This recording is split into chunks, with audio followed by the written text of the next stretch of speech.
Hello everyone and welcome to Fiction Friday. Today we have episode 28 of The Squire. I hope you enjoy it. The team raced through the dark forest. Midnight had come and gone hours ago. The only reason they could even see to keep running was Alana's magic giving them the ability to see in the dark. Cole's breath came in ragged gasps. They'd been moving almost non-stop for 18 hours. They'd need to stop and sleep soon or they'd be too tired to fight even if they caught up to the beastmen. Maines had to know that as well as Cole, but if he did, he gave no sign of it. "Stop," Alana spoke in a harsh whisper. Thank the light. Cole leaned against a tree and tried to catch his breath. A couple of rangers slumped to the ground where they stood. "They're half a mile ahead, and they've stopped moving." "Finally. Everyone look sharp. We'll hit them hard and be on our way home before dawn." Maines looked like he wanted to drag the men to their feet with his own hands when they didn't jump up. "Enough, Lieutenant." Alana sat with her back against a tree. "I barely have enough energy to maintain the spell that lets you see in the dark, and your men are asleep on their feet. If we attack now, we all die and they escape with the box. We need a few hours sleep at least, enough for my powers to recover." "They've been running as long as we have," Cole said. "Even beastmen need to sleep. They're probably bedding down for the rest of the night, too." Maines let out an inarticulate growl that turned into a sigh. "Fine, but we move at first light." Cole slid down the trunk of his tree and dug a strip of jerky out of his pack. He'd only eaten half of it before he fell asleep. It seemed he'd just closed his eyes when someone shook him awake. He groaned and sat up. All around him, rangers either ate breakfast or checked their weapons. Alana sat cross-legged off by herself, surrounded by a glowing aura. While he watched, she stood up and shook like a wet cat. The glow faded, and he judged it safe to approach. "Did you regain your strength?" She nodded. "A little sleep does wonders. Before you ask, they moved out half an hour ago at a much more reasonable pace than yesterday. They think they're safe, like they've moved far enough not to have to worry about pursuit. That might work to our advantage." "My thoughts exactly." Maines moved over to join them. He looked a bit less grim than the night before. "We need to move. Which way?" Alana pointed west and a little north, almost the exact course they took the day before. Cole didn't know where the brutes were headed, but no human had ever gone this deep into the mountains and returned to tell about it. At least not that he'd ever heard of. "We should try to get ahead of them and set an ambush," Cole said. Maines shook his head. "We don't know the territory well enough. We'll hit them from behind. The surprise should be enough to tilt the battle in our favor. When the fighting starts, you look after Alana." His plan seemed far too optimistic, but Cole was just a guide.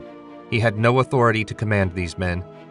They set out, Cole and Alana in the center of the formation, 2 men ranging ahead to locate their prey. An hour later, one of the scouts returned. Maines trotted up to him, and the rest of the group joined them a moment later. "Did you find them?" Maines asked. "Yes, sir. 20 of them, all but one Saberfangs. The last one is a big boar man carrying a long pole with a birdcage on the end. The box is inside the cage." Alana perked up. "How terribly clever. That contraption allows them to move the box without Zarin having to do it himself." 20 of them? Maines shook his head. "That can't be. From the tracks I figured half a dozen." "They must have met up with another group during the night," Cole said. Maybe now Maines would see the wisdom of finding somewhere to set up an ambush. The scout must have had the same idea. "Judging from their bearing, I think they're headed for a narrow pass a mile ahead. If we hurry, we can swing around them and set up an ambush." "And if you're wrong, they'll turn off and we'll lose them," Maines said. He seemed hell-bent on attacking the monsters head-on. "We won't lose them," Alana said. "If they change direction, I'll know and we can resume our pursuit." Maines's face twisted like he'd swallowed something bitter. "Very well. Lead the way, Ranger." Cole crouched beside Alana behind a large boulder. The rest of the Rangers had spread out along the slope above the trail. They had their bows out and arrows ready. Beside him, Alana shivered. "Are you cold?" She shook her head. "Beyond this pass lies something dark. Powerful. I can't tell what, but I'm certain the beastmen are headed toward it." "Is it Zarin?" Cole devoutly hoped the Darkcaster was a long way away. It doesn't seem aware, like the undead would. It's more like a place of darkness. Something evil happened there and it left an imprint. As long as it stays where it is. Alana gripped his wrist, cutting him off mid-sentence. They're coming. Cole peeked out around the boulder. Below them, a line of saber fangs advanced down the pass. In the center of the line walked the biggest boar man Cole had ever seen. It had to stand over 8 feet tall, and its forearms looked bigger than Cole's thighs. It carried the pole bearing the soul box over its shoulder like a kid on his way to a fishing hole. He held his breath as they passed by, wishing he had a bow. As if reading his mind, the Rangers popped up and loosed their arrows as fast as they could. 6 Saberfangs went down in the initial volley, but to the Saberfangs' credit, the Rangers only got off 2 volleys before they charged up the slope to engage the archers. 2 of the monsters remained behind to protect the boarman and his cargo. When the bulk of the Saberfangs had gotten a good distance away from the box, Alana stood and fired 2 beams of white energy at the remaining beastmen. An instant before they would have struck the Saberfangs in the chest, the beams veered toward the soul box and the dark runes absorbed them. The Saberfang sprinted toward them in hopes of reaching Alana before she got off another blast. That proved to be a poor strategy, as without the soul box's protection, Alana's next 2 blasts burned through one monster's chest and seared the flesh off the second's left arm. The Saberfang screamed in pain, and before it could recover, Cole ran it through. A quick glance revealed that the Rangers were holding their own against the Saberfangs.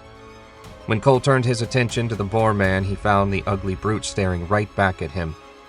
Alana moved to stand beside him. I'm afraid I won't be much help against that one. The runes of the soul box disrupt my magic. I noticed. Cole scratched his chin. He sure is a big one. Do you think you can beat him? Don't have much choice, do I? Cole worked his way down the slope, taking his time as he tried to think of a good strategy. For its part, the boar man seemed content to wait for him. The instant he reached the flat part of the pass, Cole charged, hoping to surprise the brute and get in a killing blow. It reacted faster than he expected. The pole with the soul box dangling from it came whistling at his head. Cole dove under it. As the soul box passed over his head, it tugged at him, making his chest tighten and his breath catch in his throat. It hadn't even gotten that close. Cole! Alana shouted from where she stood on the slope. Don't let the cage hit you! That was exactly the sort of brilliant tactical advice he needed. If he lived through the next few minutes, he'd be sure to thank her. The boar man spun a full circle and faced him again. The only chance he had was to get inside his reach so he couldn't get hit with the soul box. How to go about that was the question. The boar man swung the cage at him again. It must have gotten tired of waiting. Cole leapt forward and grabbed the pole with his free hand. The force of the monster's swing lifted him off the ground and sent him flying in a circle. When he stopped, Cole gathered his feet under him and sprang at his opponent, sword leading. The pole slammed into his side and sent him sprawling before he could reach the boar man on the other end. Cole rolled onto his back in time to see a cloven hoof descending toward his head. He rolled to the side and managed a weak riposte, cutting a shallow gash in his opponent's calf. Cole scrambled to his feet. If the shallow cut inconvenienced the giant monster, it gave no sign. In his mad scramble, Cole had moved far enough away that he had to worry about the cage again.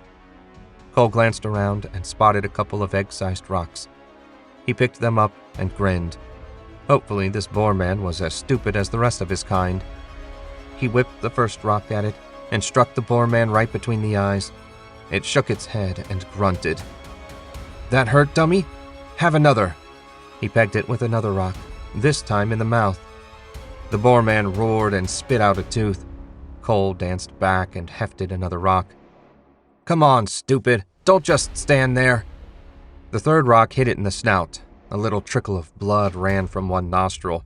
The enraged boar man stomped its hooves, tossed the pole aside, and charged. Cole dodged an instant before it reached him and slashed a deep gash in its back. The brute roared, more enraged than ever. It skidded to a stop and spun to face him, just in time to take a blast of white energy that blew its head to bits.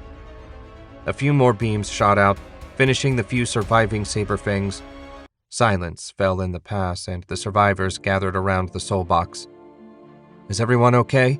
Cole asked. "I lost 3 men," Maines said. He was bleeding from a shallow cut along his ribs.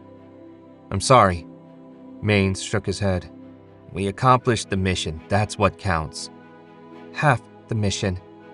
Alana was crouched beside the soul box, her hand poised above it, surrounded by the now familiar glow. "We still need to get it home." Maines stared at her for a moment. "I thought after we got the box you were going to portal us home." "So did I, but now that I've examined the box, it's clear that won't be an option. Its dark aura suppresses any magic close to it, light or dark." "What about the protective runes?" Cole asked. "He put them in place before the soul box received its primary enchantment. Then Zarin tied them together to make the protective runes more potent. It's a brilliant bit of magic. It's clear that Zarin's abilities weren't exaggerated in the least." "So what do we do?" Cole asked. They all looked at Maines, who scowled. "There's only one thing to do. Walk. Cole, you're in charge of the box." Cole picked up the pole and grunted. It was all there and then some. It must weigh 40 pounds. He slung it over his shoulder and turned around in time to watch Alana heal the gash on Maine's side. First, the wound scabbed over, then, over the course of perhaps 5 seconds, it faded to nothing. Before Maines could give the order to move out, a chill ran up Cole's spine. 100 yards deeper into the pass, a black disk appeared, and a second later, wolfmen poured out of it. Zarin flexed the fingers of his new body and found his control flawless. Satisfied with his physical control, he reached for the dark and conjured black flames that dripped from his fingertips before vanishing a foot from the floor. He relished the sensation for a few seconds, then let the power fade. He had regained full control of his powers as well.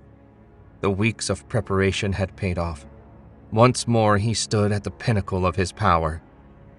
With a thought and wave of his hand, Zarin conjured a viewing sphere through which he watched his saber fangs approaching the pass that led to his secondary hiding place. With his soul box hidden once more, he'd be free to resume his important work. Zarin could hardly fathom the idea that someone had located his first hiding place. The illusion he placed over it should have concealed it from anyone, save a powerful caster actively looking for it. That's why he chose that cave in the first place. No one would ever think to look for something as precious as his soul box in an unguarded cave in the hills above a beastman village. When the alarm rang in his mind, it had so shocked him he almost ruined a ritual he'd spent a week preparing. Well, even insects got lucky once in a while. As Zarin watched through the sphere, men rose up from behind boulders and rained arrows down on his beastmen. A lightcaster hurled destructive blasts, and a familiar, hated boy fought the boar man that carried his soul box. In short order, his beastmen lay dead, and his soul box was in the hands of his enemies. Worse still, the soul box's own energy would protect his enemies from Zarin's magic. He had no choice. He'd have to rely on his beastmen to recover the box. He opened a portal and stepped through into the courtyard of Fine Gold Castle. A pack of wolfmen lolled in the shade of the wall, gnawing on leg bones. A blast of power, not enough to kill, just enough to get their attention, sent the wolfmen flying in several directions. When they'd scrambled to their feet, the stupid creatures rushed over to kneel at his feet. Zarin opened a portal to the pass and sent them a mental image of what he wanted. Howling, the wolfmen raced through the portal. He closed the portal and conjured another viewing globe. With a lightcaster to aid them, he knew the vermin would defeat the pack he sent. But if his minions killed 1 or 2 of his enemies, it would be worth it. He'd throw however many beastmen required at them to retrieve his soul box. Thanks for listening to this week's episode of Fiction Friday. If you liked what you heard, you can find more of my fiction on my website, jamesewisher.com. Please consider liking, subscribing, and sharing with anyone else you think might enjoy the show. Until next week, goodbye.